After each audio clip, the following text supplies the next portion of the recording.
Foreign ministers from Brazil, Russia, India, China and South Africa met ahead of the BRICS summit being held in Johannesburg in August. Discussions were dominated by the bloc's expansion to include more developing countries.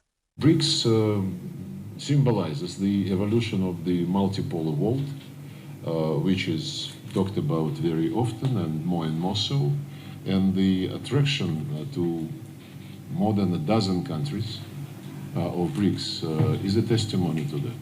Saudi Arabia, Egypt, Algeria, the United Arab Emirates and Bangladesh have all made a serious play to join the group amid heightened political tensions and deepening inequality. It's a work in progress. We have to advise our presidents for the coming summit in August in Johannesburg. And we are still studying. We discussed a number of different standards that would, or issues that should be put into this discussion. One part of it is actually to consolidate how the existing BRICS members are working with each other. The second part of it is how the BRICS engages non-BRICS countries. And the third part of it is how we look at potential expansion.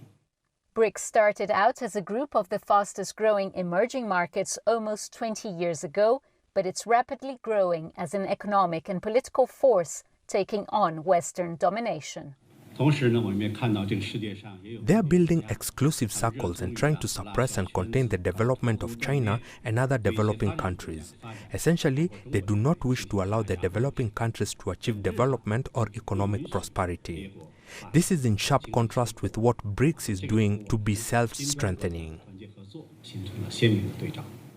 Had one of the senior executives of the new development bank briefing our meeting on work that the bank has been doing, looking at the potential use of alternative currencies to the current internationally traded currencies.